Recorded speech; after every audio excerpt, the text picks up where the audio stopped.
Bien, pues vamos a continuar ahora con nuestro pasaje. Yo quisiera leerlo, en primer lugar, el capítulo 6 de Lucas y versículos del 43 hasta el final del capítulo 49, versículo 49, que es el final. Es un pasaje bien conocido, indudablemente, cuando dice, Lucas 6:43 empieza diciendo: no hay árbol bueno que dé fruto malo, ni árbol malo que dé fruto bueno. Cada árbol es conocido por su fruto. No se recogen higos de los espinos, ni se vendimian uvas de la zarza. El hombre bueno, del tesoro bueno del corazón saca lo bueno, y el malvado del malo saca lo malo, porque de la abundancia del corazón habla su boca. ¿Por qué me llamáis Señor, Señor, y no hacéis lo que digo? Os mostraré a quién es semejante todo el que viene a mí y oye mis palabras y las hace. Es semejante a un hombre que edifica una casa, el cual excavó profundamente y puso el cimiento sobre la roca. Y viniendo una inundación, el torrente embistió contra aquella casa, pero no pudo sacudirla, por estar bien edificada. Pero el que oyó y no hizo es semejante a un hombre que edificó una casa sobre la tierra sin cimiento, contra la cual irrumpió el torrente y al instante cayó, y fue grande la ruina de aquella casa. Amén. El Señor añada pues su bendición. Y bien, y tal como hemos dicho, hermanos, vamos a seguir desarrollando y comentando este pasaje, este capítulo, y a la parte final del capítulo 6 del Evangelio de Lucas. Os recuerdo cosas que ya hemos dicho antes, porque es interesante que sepamos que este es un capítulo central de las enseñanzas de Jesús. Se resumen aquí algunas de las más importantes, particularmente las que ya hemos visto en semanas anteriores, sobre esa famosa regla de oro, el amor también al prójimo, incluyendo el enemigo, y todo lo que debemos hacer para huir de la venganza y para huir de aquello que no sea agradable a Dios o que le corresponde a Dios mismo hacer. Al mismo tiempo que también es evidente que debemos de mantener siempre alerta nuestro espíritu, nuestra atención, para no confundir las cosas, porque el amor al prójimo no significa que se puedan de alguna manera renunciar a todos los derechos que uno tiene, ni se puede tampoco en modo alguno pasar por alto la gravedad del pecado y de la injusticia. Son cosas diferentes, es cosas distintas. El Señor, cuando dice que bendigamos a los que nos maldicen, se está hablando, pues naturalmente, de una actitud interna del corazón, en donde no debemos devolver mal por mal, entendiendo que el mal es lo que es contrario a la palabra de Dios, a la ley de Dios. Y ahí nosotros no debemos estar. Pero también es cierto que la palabra toda, no necesariamente en este pasaje, pero toda la palabra de Dios nos enseña que la verdad y la justicia siempre han de brillar y siempre han de estar, digamos, a disposición del cristiano también. No debemos renunciar a la verdad, no debemos renunciar a la acción de la justicia cuando eso es necesario para el bienestar, sobre todo el bienestar del pueblo de Dios. Dicho esto, el pasaje que tenemos delante, bueno, es decir, el capítulo que tenemos, nos ha hablado de lo que es un amor verdadero, no por el interés de recibir una compensación a cambio de nuestro afecto o de nuestros servicios, porque si amamos solamente a aquellos que nos aman, pues indudablemente estamos, digamos, haciendo un malo uso de lo que es el concepto bíblico, la idea bíblica del amor. Porque en el amor, ahí tenemos 1 Corintios 13, hay una abnegación, hay una entrega, sin esperar nada a cambio. Y esa es la idea que tenemos, cómo es posible entonces amar a un enemigo, en el sentido de que deseamos lo mejor para él, deseamos lo mejor para el enemigo también, debemos desearlo. Lo primero es su arrepentimiento, lo primero es su conversión a Dios. Y si esos enemigos están, desgraciadamente, como a veces pasa, dentro del mismo pueblo de Dios, por lo menos de la Iglesia visible, pues debemos de procurar que de alguna forma se produzca una reconciliación o haya un perdón. Todo esto son principios que han ido más o menos dibujando aquello que decíamos al principio del carácter cristiano. Porque la fe cristiana no es una simple teoría para que aprendamos aplicando nuestras lógicas y aplicando nuestros conceptos, pues una especie de lección aprendida de memoria. La fe cristiana es para vivirla. La fe cristiana es para vivirla. Es para vivirla mostrando un carácter que de verdad refleje el carácter de nuestro Señor Jesucristo. Y creo que esa es la manera más simple, más sencilla de hablar de la santificación. Un progreso en la vida cristiana, un avance, de tal manera que las cosas negativas, las cosas que son un desdoro para el testimonio cristiano, vayan desapareciendo. El cristiano ha de trabajar intensamente para limpiar su propio carácter y acercarlo más al carácter de nuestro Señor Jesucristo. Y esa es cosa fundamental. Para eso tenemos que tener la palabra de Dios muy presente en nuestro corazón, en nuestra mente. Es la palabra de Dios la que nos está dibujando ese carácter, los atributos de Dios, ese carácter de Dios, y propiamente el de nuestro Señor Jesucristo, que como Dios hecho hombre, está a nuestro lado, está junto a nosotros, está de una manera directa en relación con todo lo que estamos haciendo. Así que, por lo tanto, veamos este último pasaje de Lucas 6, porque la palabra de Dios nos dice cosas que de puro sencillas y de puro naturales las pueden comprender cualquiera. Fijaos cómo el Señor, viviendo como vivía, entre personas que estaban acostumbradas a ir a sus huertos, a sus campos, a recoger sus frutos, etc., el Señor toma una imagen muy fácil de comprender para todos.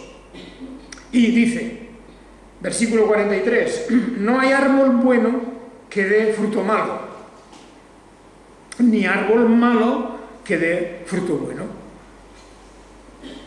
La lógica de esto es tan simple y tan sencilla y tan profunda al mismo tiempo. Es que es así. Es que cualquiera que haya tenido algo que ver con estas cosas, que haya contemplado lo que es un poco la agricultura y los árboles, etc., en el momento en que vemos que hay un árbol enfermo, malo se refiere enfermo, un árbol enfermo, un árbol con una plaga, el árbol que se le puede ver, sus hojas ya medio resecas o medio comidas, raquítico, porque no se ha cuidado, el árbol que no ha sido regado, no ha sido debidamente atendido, ese se va convirtiendo en un árbol malo, y el fruto de ese árbol es imposible que sea un buen fruto. Eso es algo tan sencillo como lo que hemos dicho, cae de su propio peso. Pero eso el Señor no lo está diciendo por los árboles, Eso es una imagen en la que él se está refiriendo a las personas. Se está refiriendo a la naturaleza de las personas y a la conducta de las personas. El fruto es la conducta. Y el árbol bueno o malo, pues es un árbol que naturalmente representa la naturaleza misma del ser humano. Es una manera de decirnos, cuando una persona ha sido regenerada por la obra del Espíritu Santo, cuando una persona realmente está comprometida con lo que es el Evangelio y conoce la palabra de Dios, la palabra de Dios, como el Salmo 119 nos dice, la palabra de Dios es fundamental porque de ella tenemos que obtener nuestras ideas, nuestros conceptos sobre lo que es el bien y el mal, lo que es la justicia y la injusticia, lo que es la verdad y la mentira. Todas esas cosas las conocemos por la palabra de Dios y por eso el cristiano lo primero que debe hacer realmente es comprometerse al conocimiento de la palabra de Dios, comprometerse a tomar un contacto directo, continuo, lo más profundo posible, porque la palabra de Dios nos va a guiar a lo largo de la vida en nuestras decisiones y en nuestra conducta. Famoso texto del Salmo 119, que todos conocéis: lámpara a mis pies es tu palabra y lumbrera mi camino. He jurado y lo confirmo, guardaré tus justos mandamientos. Guardaré tus justos mandamientos. Y así el salmista, en este Salmo 119, continúa hablándonos de las maravillas de la palabra de Dios. Cómo es eso, una luz que alumbra nuestro camino, nuestra mente. Cómo se la puede comparar a tantas cosas. Enséñame a discernir y a entender, dice el salmista, aquí mismo en el versículo 66. Enséñame a discernir y a entender, porque en tus mandamientos he creído. Antes de ser humillado yo erraba, pero ahora guardo tu palabra. Bueno eres tú y bienhechor, enséñame tus estatutos. Bien, ahí yo os recomiendo que hagáis una lectura a fondo del Salmo 119 durante la semana, tal vez. ¿Por qué? Pues porque ese es el primer eslabón. El Señor Jesús está hablando aquí del árbol bueno. No hay árbol bueno, si lo entendemos como naturaleza humana, buena, de origen. De origen no hay bueno, no hay justo ni aun uno. Pero la obra de regeneración de Dios, la conversión de una persona, el haber entrado en contacto y en comunión con la palabra de Dios y por ella, a través de ella, con el Señor mismo, eso hace que ese árbol sea bueno. Como un árbol silvestre que no produce buenos frutos, pero al cual se le injerta nueva savia, y ese injerto nuevo renueva toda su naturaleza y hace que de ese árbol se pueda coger un fruto excelente. Algo así, indudablemente, porque estábamos antes sin Dios y sin esperanza y sin conocimiento de la verdad, pero la palabra de Dios ha traído a nuestro corazón esta maravilla que es el conocimiento de la verdad. Bien, el árbol bueno. Y ese árbol bueno, desde ese momento, tiene que dar fruto bueno. Es así.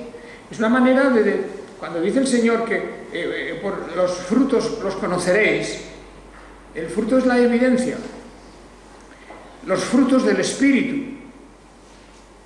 El amor, la paz, la longanimidad, la misericordia, todos esos frutos, y la fe, y todo lo que viene de Dios, esos dones de Dios, son gracias y debido a que Él ha realizado una obra en nuestro interior, en lo más profundo de nuestro ser.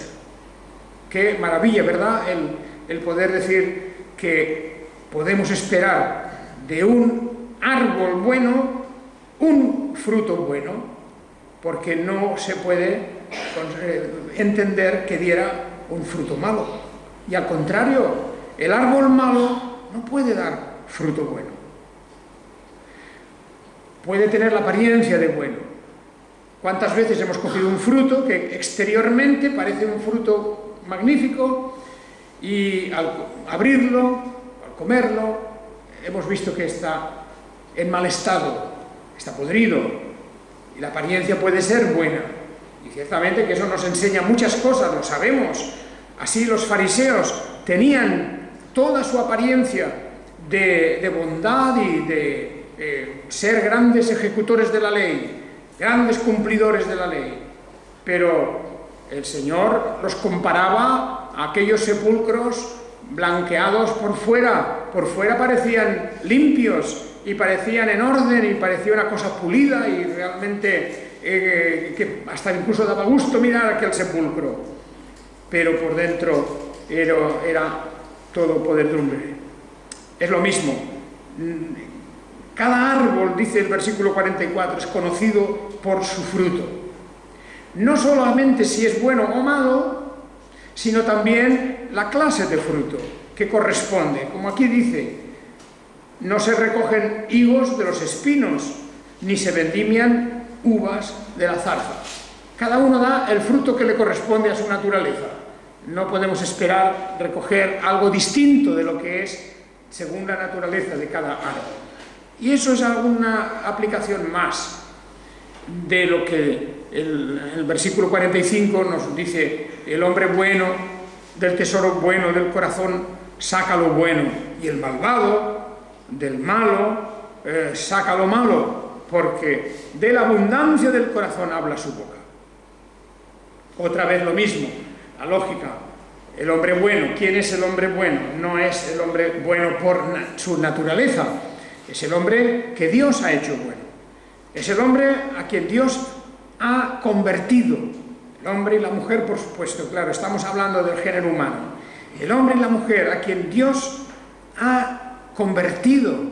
Dios lo ha convertido, lo ha regenerado, le ha dado fe, le ha dado dones, el amor, le ha dado la caridad, le ha dado todo lo que es necesario para convertir su carácter en algo semejante al carácter de Dios. Y dice, pues claro, conforme a la regla que hemos visto antes, que cada árbol es conocido por su fruto, el bueno, la persona que Dios ha regenerado, sacará de su corazón, de un corazón regenerado, sacará lo bueno. Y el malvado, lo mismo, saca lo malo, porque aunque imite al bueno, aunque de alguna manera parezca que es un dechado de perfección, Dios conoce y sabe lo que hay en el corazón de cada uno. Y finalmente, además, todo el mundo, de una manera u otra, se manifiesta como es. Pensemos que no se puede siempre engañar a todo el mundo y todo el tiempo, como dijo pues, un famoso político, ya fallecido, de hace tiempo. No se puede engañar a todo el mundo todo el tiempo.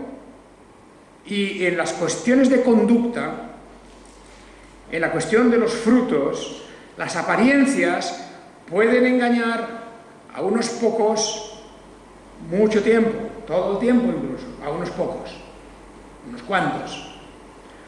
O se puede engañar a muchos o a todos, pero un poco de tiempo, porque al final se dan cuenta.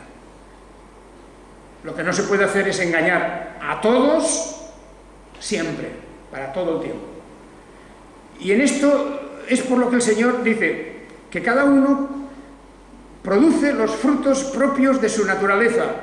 El hombre regenerado, el hombre bueno, produce buenos frutos, y el malvado de lo malo saca lo que hay en su corazón. Y entonces viene esa famosa frase: de la abundancia del corazón habla su boca. ¿Qué texto más bonito? ¿Qué frase más bonita? De la abundancia del corazón habla su boca. Yo no sé si alguna vez os habéis parado a reflexionar cuando escuchamos a las personas? Yo creo que es un buen ejercicio. Personas que, no sé, a lo mejor vamos en el autobús o vamos en un tren o vamos eso y estamos oyendo a la gente hablando, a lo mejor horas. Y siempre hablan de lo mismo. Siempre hablan de lo mismo. Hay personas que podrían hablar toda la vida del mismo tema. Pues unos hablan de las excelencias de la comida que probaron en un sitio y en otro y en otro. Otro habla de sus aficiones, de sus deportes.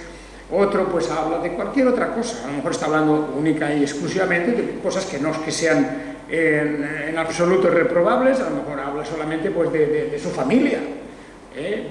O también está siempre criticando a todo el mundo, a todo eso. Otros hablan de lo mal que lo hace el gobierno o de lo bien que lo hace el gobierno. Otros, etcétera. Cada uno, esa frase que todos conocemos, ¿verdad? Que cada loco con su tema, pues efectivamente de la abundancia del corazón habla la boca. De lo mucho que uno tiene, del tema que uno tiene en su corazón, de eso habla.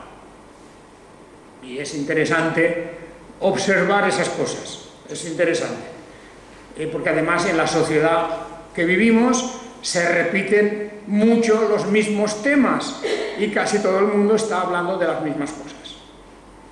Bien, ¿por qué? Pues porque eso es lo que tienen dentro, indudablemente es lo único que les interesa, su vida más o menos gira alrededor de ese tema y siempre están hablando de esas cosas.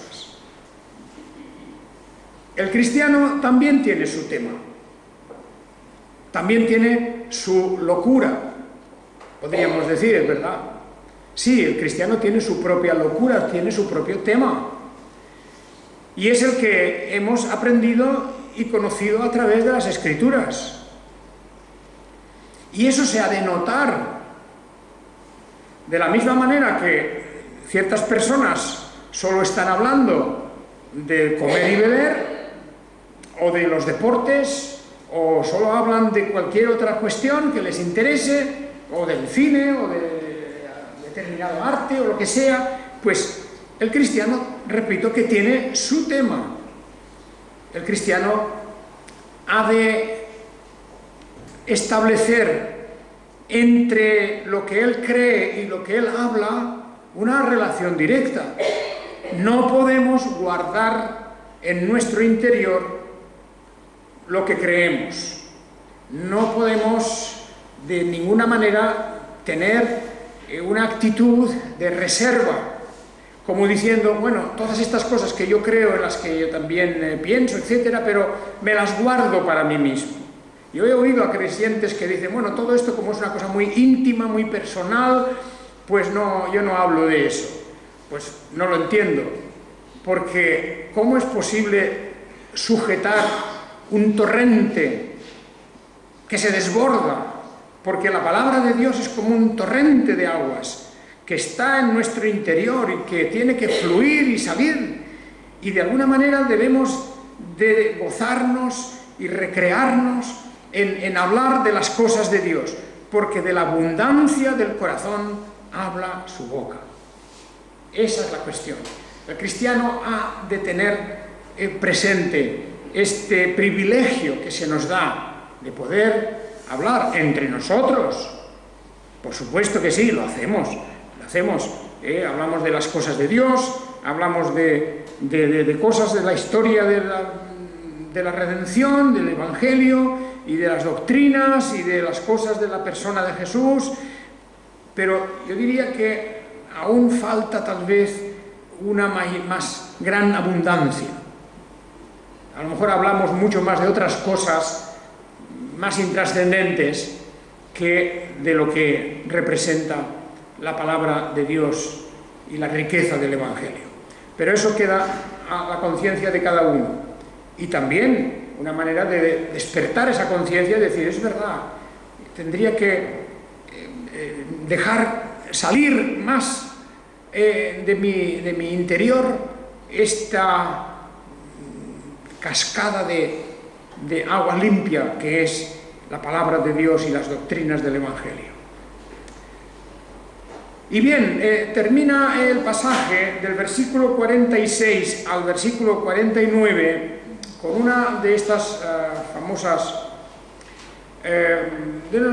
imágenes que el Señor pone, estos símiles, cuando dice: os mostraré a quién es semejante. Todo el que viene a mí y oye mis palabras y las hace. Fijaos que estamos en lo mismo, es una forma de reforzar la idea del buen fruto del buen árbol, o también del mal fruto del mal árbol. Y esto, que es un símil nuevo que nos pone aquí, muy famoso en los discursos del Señor Jesús, de los dos hombres que edifican una casa. Este es otro importante tema para meditar. Sí, porque se está hablando aquí de los fundamentos. Fijaos, antes hemos hablado de los frutos. Y claro, el fruto está relacionado con la naturaleza del árbol y la salud del árbol. Pero ahora, para construir la casa, nos lleva el Señor a lo principal, lo evidente y lo lógico, y es de qué manera se construye, sobre qué fundamento se construye. La casa puede representar aquí diversas cosas, por ejemplo, nuestra vida entera. ¿Sobre qué fundamento edificamos nuestra vida? Nuestra vida lo abarca todo.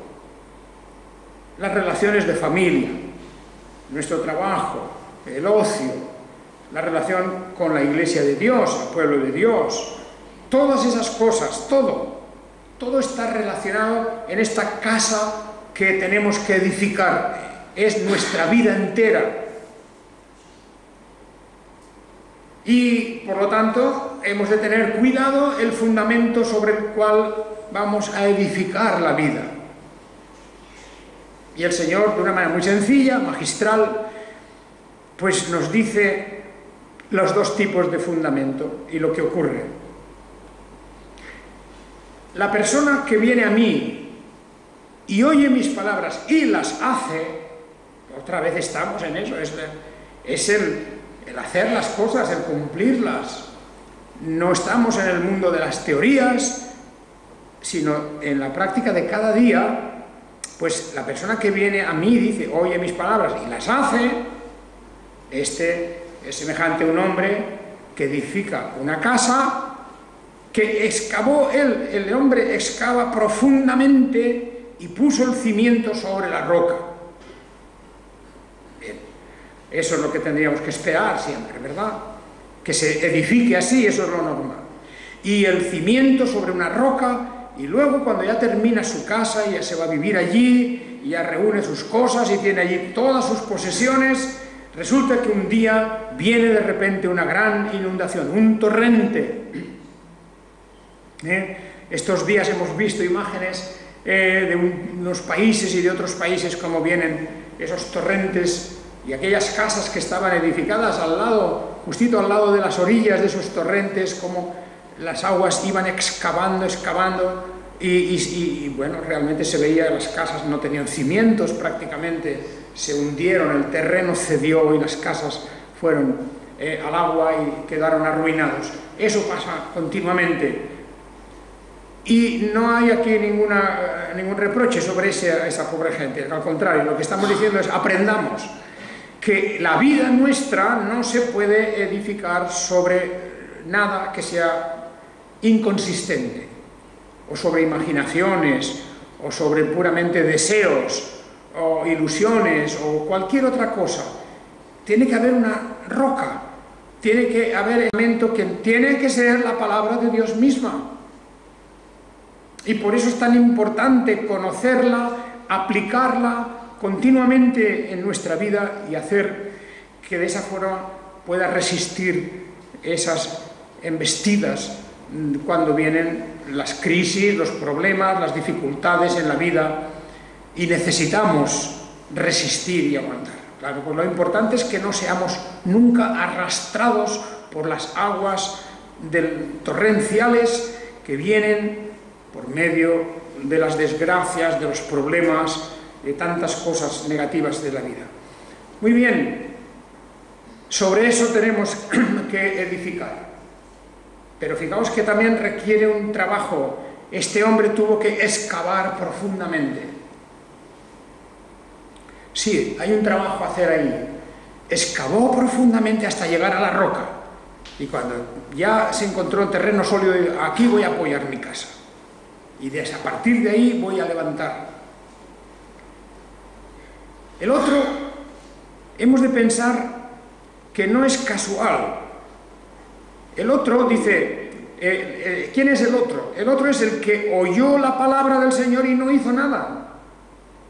Fijaos, cuántas gentes en el mundo oyen el Evangelio, cuántas gentes en las iglesias oyen el Evangelio, oyen la enseñanza de la palabra de Dios y luego no reaccionan, no aplican eso a su propia vida, a sus relaciones, a sus cosas íntimas o las cosas de todo tipo, todo, a nuestra conducta en definitiva.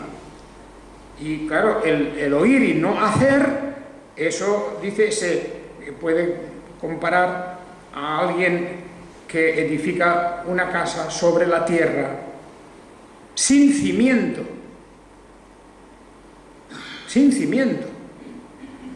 y por muy grande que sea esa casa y hermosa, y aunque esté hecha con materiales ricos, con materiales nobles, esa casa que puede parecer, bueno, tan sólida, porque de momento está todo ahí bien trabado y todo se aguanta y luce con belleza, pues resulta que cuando viene y cuando irrumpe el torrente, al instante cayó y fue grande la ruina de aquella casa. Ya no importaba si era grande, si era de materiales nobles, si se había gastado mucho, porque el hombre que edificó esa casa no tuvo en cuenta los fundamentos, no tuvo en cuenta los cimientos. ¿Por qué? Pues tal vez por pereza, tal vez porque tenía prisa en edificarlo, tal vez porque quería presumir o quería hacerlo antes que su vecino, o quién sabe cuántas cosas que podrían ser, pero el caso es que no puso cimiento. Dice, y esto es aquel que oye la palabra y no hace nada, no lo hace. Y aquí hemos de hablar, por lo tanto, un poco de descuido, de negligencia, de pereza, de resistencia a decir esto es demasiado complicado, porque vivir de acuerdo con las normas del Evangelio sí que puede ser, en cierta manera, algo difícil, que requiere sacrificios, que requiere esfuerzos, sí, eso sí, pero construir una vida o una casa sin fundamento, llega el momento en que no sirvió para nada, toda esa vida se ha perdido, toda aquella ilusión, todos aquellos planes, todo se perdió. Bien, con esto, hermanos, que llegamos al fin de nuestra meditación, quiero recordaros, por lo tanto, de la importancia de todo este discurso, que lo encontramos, porque todo esto forma parte del discurso de la montaña, del Sermón del Monte, y en Mateo lo tenemos también de una manera bastante explícita. Se combinan, por cierto, hay algunas cosas que no está en Mateo y otras cosas que están en Lucas, pero son los dos evangelios que nos dan más material sobre este sermón tan importante que es el sermón que gobierna todo lo que es la conducta cristiana. Hagamos un esfuerzo porque vale la pena. Y ser cristiano en el mundo de hoy es realmente complicado y difícil, porque tenemos las fuerzas opositoras a nuestro alrededor, pero por otro lado la recompensa espiritual que el Señor tiene reservada para nosotros es muy grande. Que el Señor os bendiga a todos. Amén.